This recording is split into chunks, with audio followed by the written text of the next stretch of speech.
Šiandien vykstame į Vabalninką, nedidelį miestelį Biržų rajone, įsikūrusi maždaug 26 km į pietus nuo Biržų, būtent Mūšos Nemunėlio žemumoje. Tai nedidelis kraštas, tačiau jame slypi išties savitas žavesys, kurį verta pamatyti ir pažinti iš arčiau.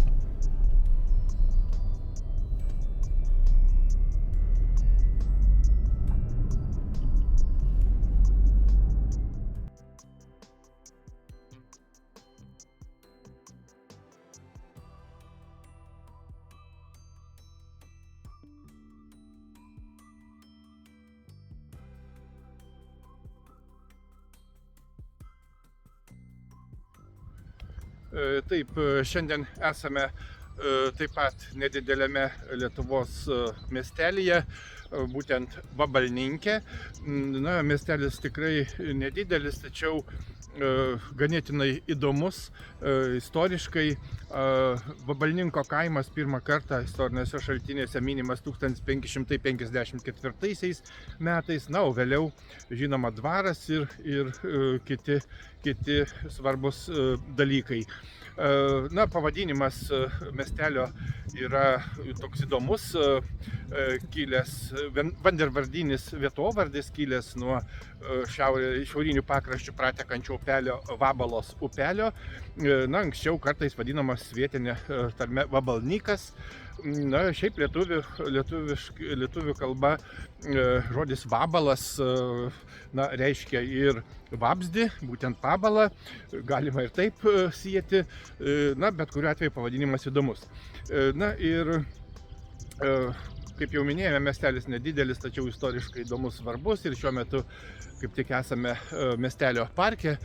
Gana įdomus parkas, daug įvairių skulptūrų, dažniausiai skirtų atminti žymiems šio krašto žmonėms arba istoriniams įvykiams. Ir taip pat pasivaikščiosime, apžiūrėsime, įdomesnius dalykus papasakosime, nes tai yra Lietuva, gražus, puikus kraštas, kurį reikia pažinti ir netgi įdomu ir prasminga pažinti.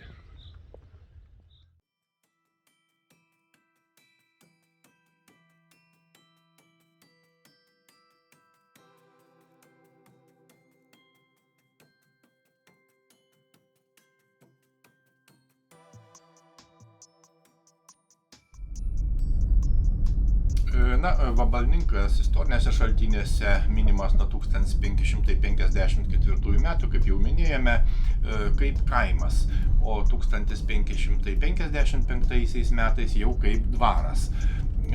1593 metais jis gavo Magdeburgo teises, tapdamas miestu su herbu.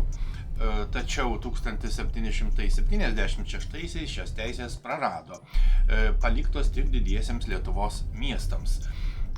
Tačiau 1792 metais balandžio 26 dieną karalius Stanislovas Augustas Poniatovskis pakartotinai suteikė miesto teisės, kurios galioja ir iki šiol.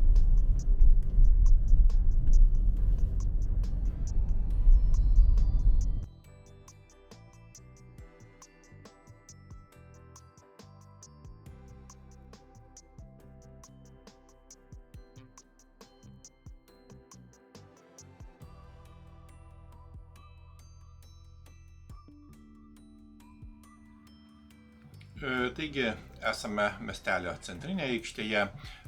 Vabalninko miestelio centrinė aikštė išties, nors ir nedidelė, jauki ir prasminga vieta. Ir čia matome stovi ir vienas ryškiausių aikštės akcentų, būtent skulptūra Svajonė, sukurta skulptoriaus Ryto Belevičiaus. Skulptūrai pasirinktas biblinio karaliaus Dovydo įvaizdis suteikia jai išskirtinį simboliškumą, o pats paminklas aikštei suteikia savitą nuotaiką ir išliekamąją vertę. Informacinėje lentelėje beje yra užrašyta, kad skrydis prasideda nuo svajonės. Tai yra tiems, kurie gerais darbais garsina ir žinoma garsins ateityje Vabalninko vardą. Ir tai yra beveik 4 metrų aukščio ir net 18 tonų sverianti granitinė skulptūra.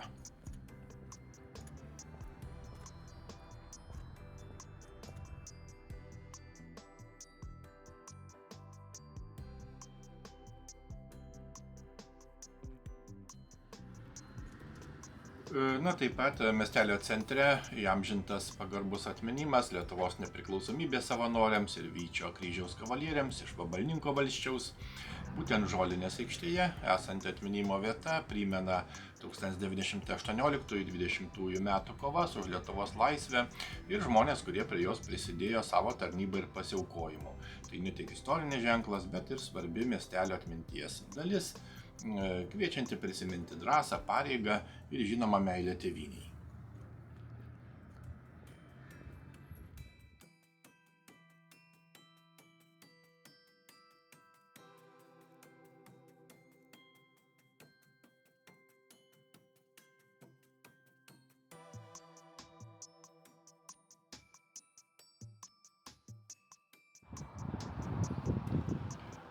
Einame aplankyti bažnyčios, tai Vabalninko Švenčiausios mergelės Marijos Ėmimo į dangų bažnyčia, kuri yra pagrindinė miesto bažnyčia.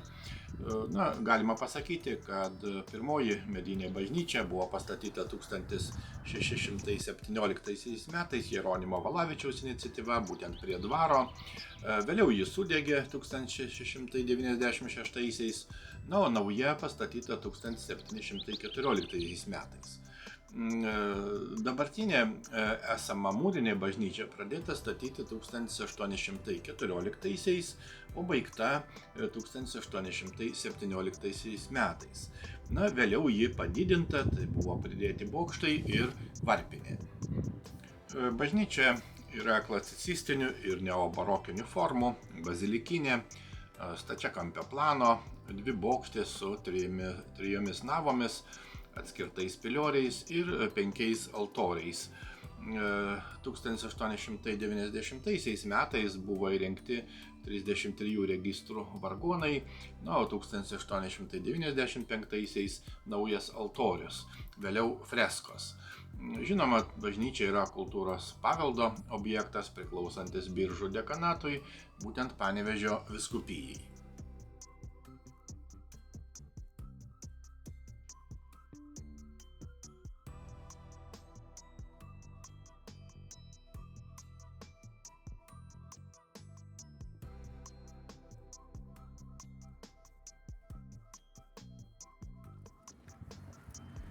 Kaip jau minėjome, tai yra Žolinės aikštė, būtent Vabalninko miestelio centras.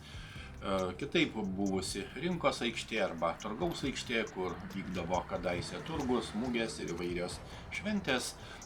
Prieškario aikštė buvo grįsta akmeniniu grindiniu, žvyruota ir ganėtinai dulkina iki pat 20 amžiaus pradžios. Sovietmečiu, kaip įprasta, pavadinta Tarybų aikštė, buvo nupjautas kryžius, o 1950–59 metais Vabalninkas buvo rajono centras. 2013 metais aikštė rekonstruota antrą kartą, buvo atnaujinta, apšviesta su išlikusia buvusio grindinio dalimi ir skveru viduryje. Ir čia vyksta įvairios miestelio šventės, dienos minėjimai, balandžio pabaigoje vėliavos kėlimas, žolinės atlaidai, ir aikštė sieja miestelio gatves.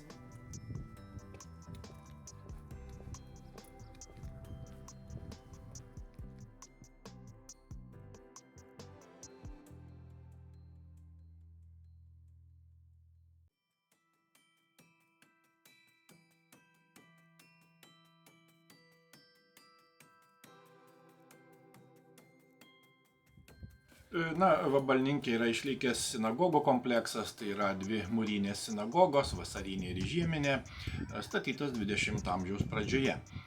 Vasarinėje sinagogoje veikia laidojimo namai, o žieminėje ilgą laiką veikė miestelio pirtis, kuri šiuo metu neveikia. Nors tai ir kultūros paveldo kompleksas, tačiau būtų verta pagalvoti apie šio komplekso esminį atnaujinimą.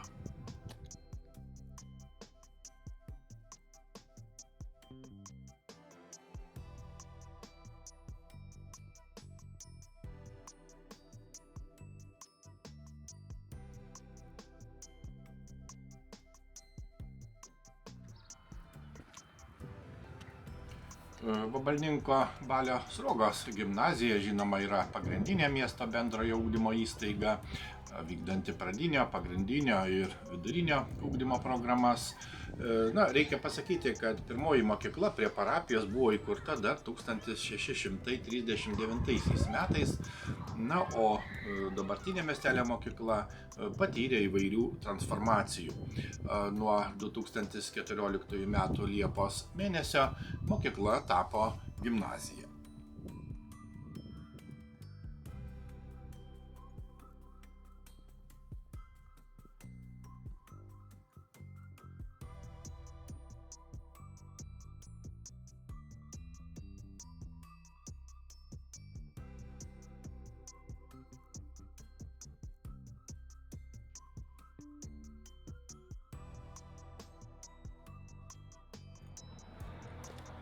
E, 1625 metais Vabalninką užėmė švedai, miestelis gerokai nukentėjo nuo maro epidemijos.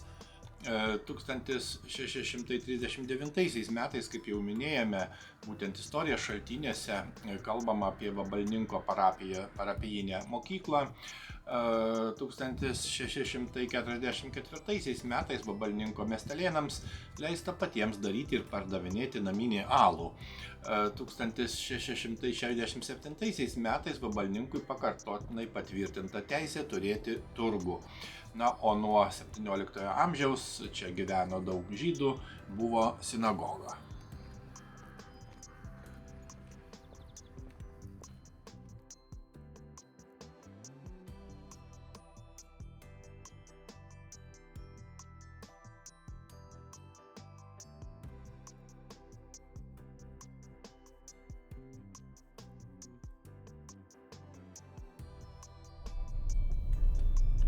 Taigi, trumpai apžiūrėję miestelio centrą, važiuojame toliau.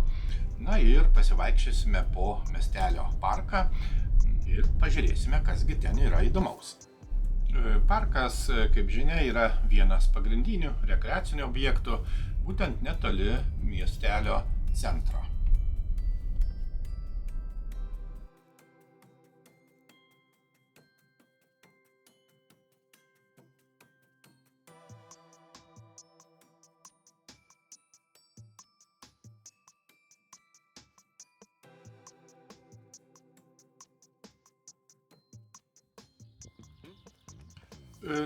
Dabartinį parko veidą labiausiai suformavo naujausias jo atnaujinimo etapas, būtent Biržų rajono savivaldybės įgyvendintas projektas Vabalninko miesto gyvenamųjų vietovių atnaujinimas, kurio veiklos pradėtas dar 2015 metais.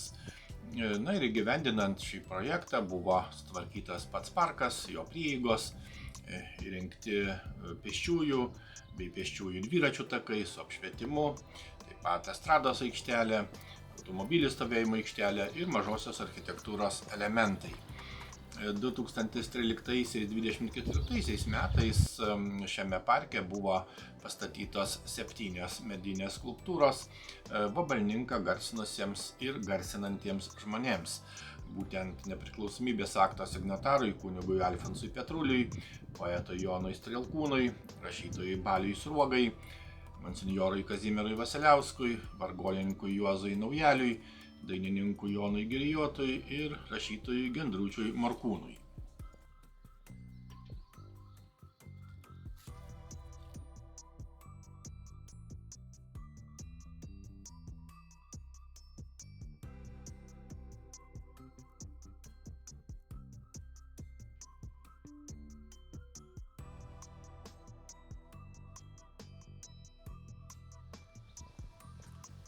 Taip pat pravartu pasakyti, kad Vabalninko parkas įtrauktas į miestelio lankytinų vietų sąrašą.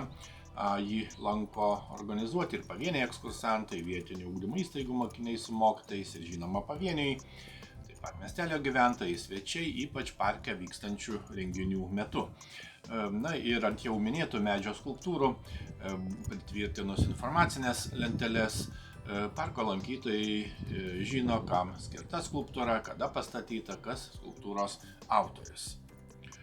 Trumpai tariant, Vabalninko parkas šiandien yra daugiau nei parkas, Tai puikiai atnaujinta viešoji erdvė, kur iš esmės yra viskas, ko reikia rekreacijai, poilsiui, renginiams organizuoti ir panašiai. Yra įrengtos žaidimų aikštelės vaikams, taip pat yra įvairūs treniruokliai mėgstantiems sportuoti. Na, išties pasivaikščiojimas parko takais kartu tampa ir pažintimi su žmonėmis, kurie kūrė Vabalninko vardą. Kad ir kaip būtų smagu pasivaikščioti parke ilgiau, mes tęsiame pažintį su miesteliu ir pats laikas užsukti į miestelio muziejų.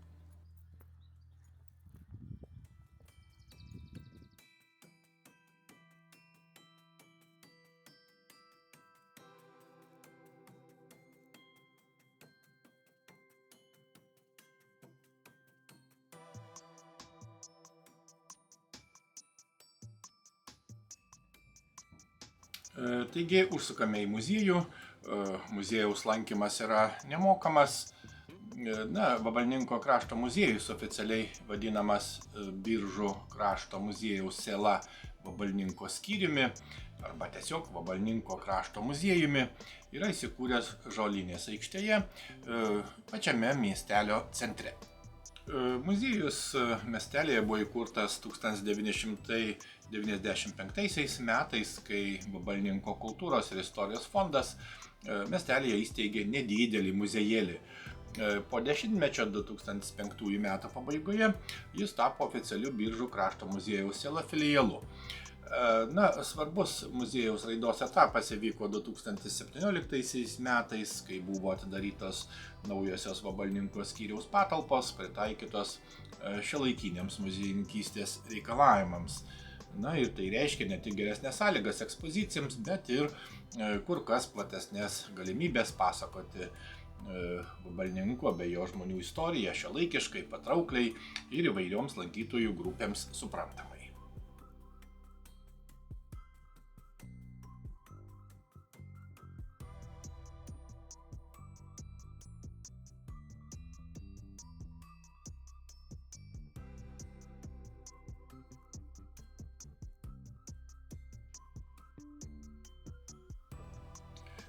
Ir kaip matėme, pagrindinėje salėje, būtent pirmajame aukšte, veikia etnografinė ekspozicija, pristatanti krašto moterų rankdarbius ir buitį. Ir eidami nuo ekspozicijos prie ekspozicijos, mes tarsi verčiame istorijos lapus, susitinkame su čia gyvenusiais žmonėmis, susipažįstame su Lietuvoje ryškų pėdsaką palikusiais kraštiečiais, ir su čia gyvenusių žmonių buitimi, jų kūryba.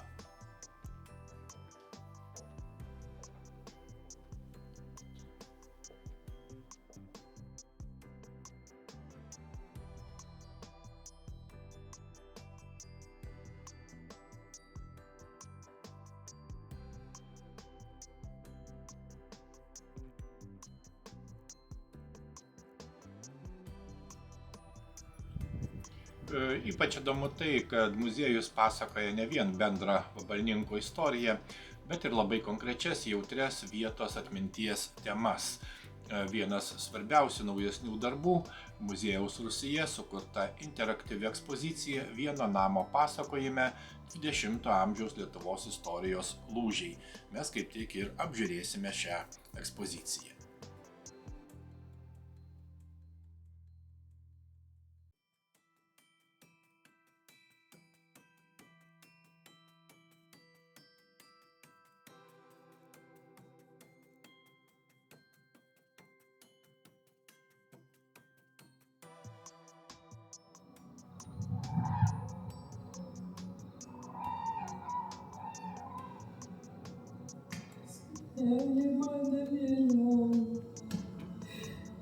Людям, как посмотреть на парень.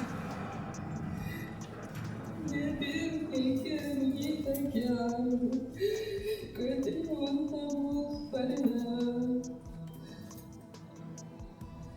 О, какие киталы на ляге бу, тик ты годы сни. О, какие там милиму и бебу, ты стрелять пришел.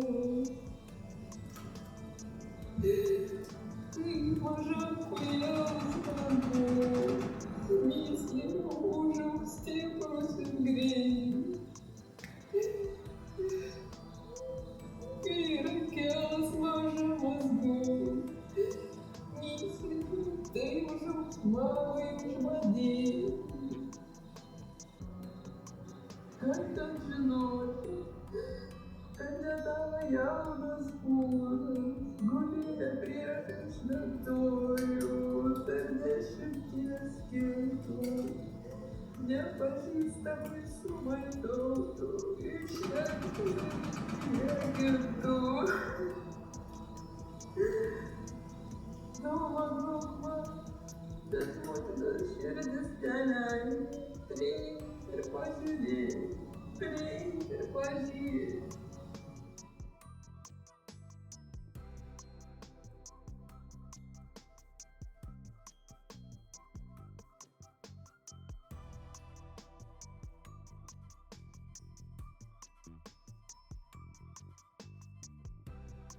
Valdininkų žemės priklausiusios parduotuvės ir įmonės buvo nacionalizuotos, socialistų partijos ir jaunimo organizacijos uždraustos.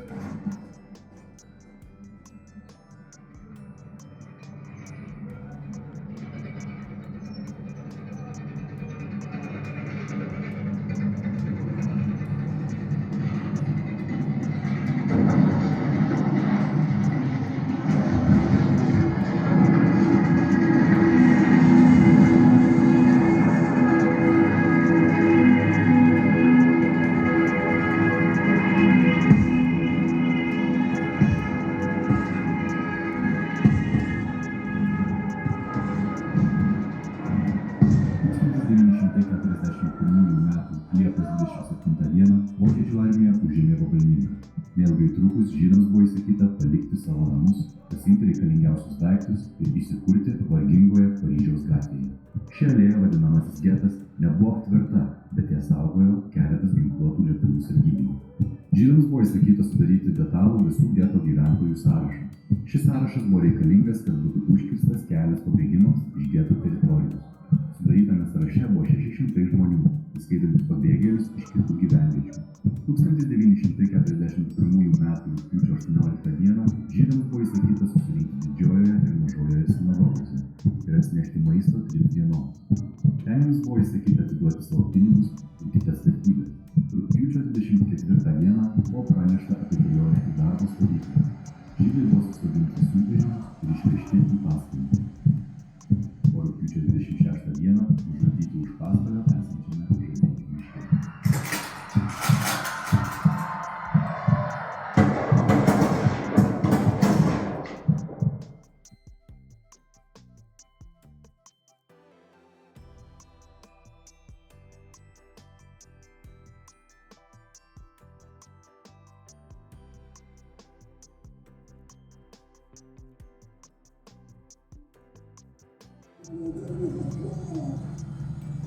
Ši ekspozicija atskleidžia pastato ir Vabalninko krašto istoriją per okupacijas, būtent holokaustą, taip pat sinagogų ir žydų bendruomenės niokojimą, sovietinius trėmimus, partizanų kovas bei šeimų skausmą. Naudodama audio instaliacijas, pavyzdžiui, jau girdėta motinos raudą, įvairius kitus artefaktus, vaizdo medžiagą ir sensorinius elementus, kurie emociškai traukia lankytojus į 20-ojo amžiaus išties svarbius istorinius lūžius.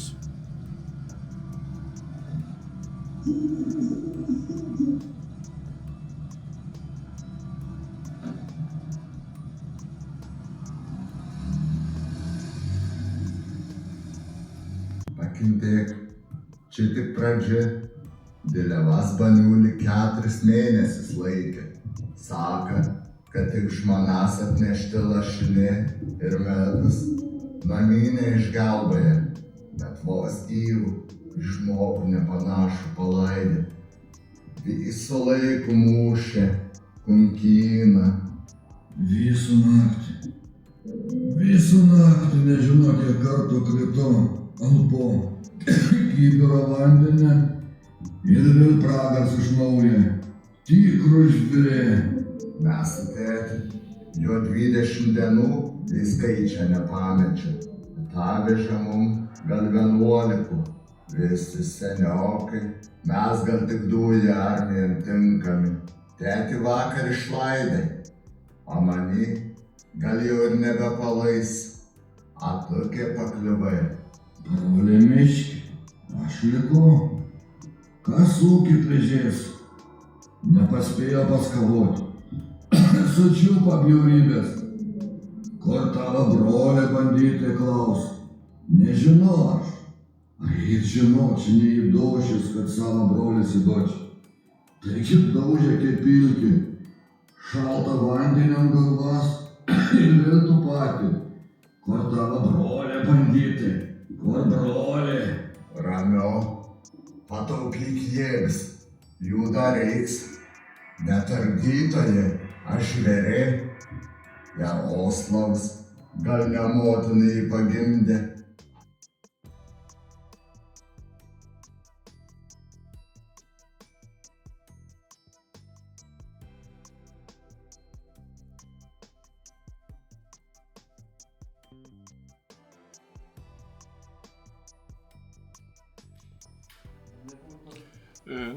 Kito pastato patalpose taip pat gausu įvairių eksponatų, pasakojančių apie krašto istoriją, tradicijas.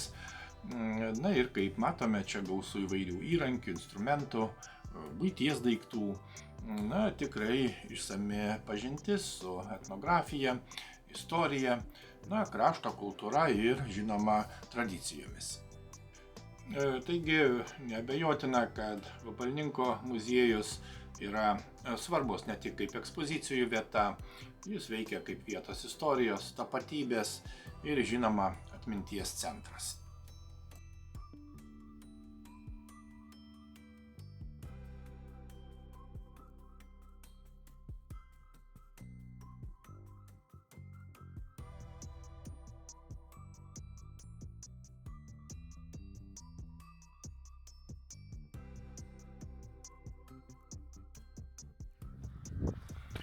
Užsukame ir į biblioteką. Būtent miestelio biblioteka yra viena seniausių ir svarbiausių miestelio kultūros erdvių.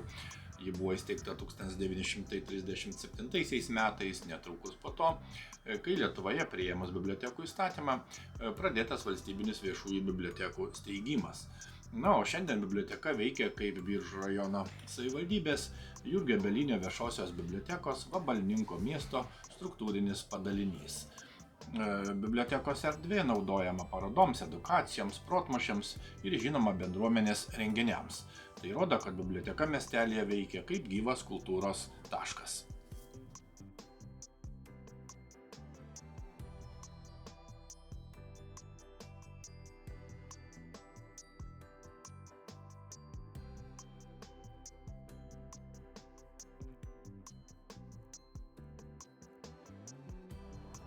Miestelyje yra ir vaikų dienos centras, tai taip pat svarbi miestelio socialinė ir bendruomeninė erdvė, skirta vaikų kasdieniam užimtumui, saugiai aplinkai ir pagalbai šeimoms. Vaikų dienos centras įsteigtas 2022 metais.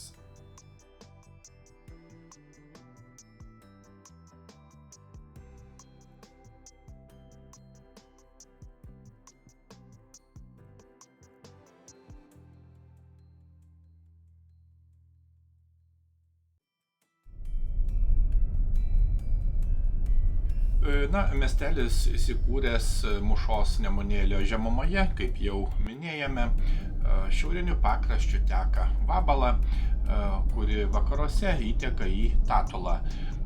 Į vakarus nuo miesto prie kelio link Panevėžio žaliuoja Vabalninko miškas, vadinamasis Šilas. Vabala upė Šiaurės Lietuvoje, Biržų rajone, būtent Tatulos upės dešinysis intakas. Priklauso Mūšos pabaseiniui. Prasideda Kuprių miške į šiaurės rytus nuo Kuprių kaimo Vabalninko seniūnijoje. Upėvardis kildinamas nuo gyvūno, būtent vabzdžio pavadinimas yra Vabalas. Ir nuo Vabalos pavadinimo, kaip jau ir sakėme prieš tai, yra kilęs ir miesto pavadinimas Vabalninkas. Taip pat reikia paminėti, kad 1948-aisiais įkurta Žemės ūkio mokykla, 1955-aisiais Vabalninko tarybinis ūkis technikumas, nuo 1991 metų Žemės ūkio mokykla, o nuo 2011 metų čia veikia Biržų technologijų ir verslo mokymo centro Vabalninko skyrius.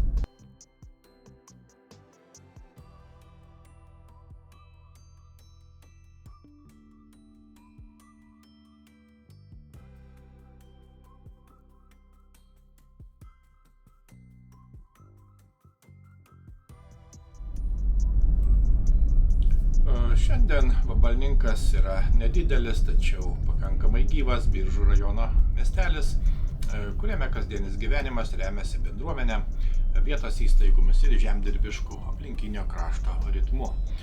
Miestelio ekonomika šiandien labiausiai siejama su žemės ūkiu ir smulkia vietos veikla. Na ir miestelio apylinkėse žemdirbystė tebėra pagrindinis ekonominis pagrindas. Kaip ten bebūtų, šiandieninis Vabalninkas siekia išlaikyti ne tik savo istorinį veidą, bet ir aktyvų vietos gyvenimą paremtą bendrystę, tradicijomis ir vietos iniciatyvomis.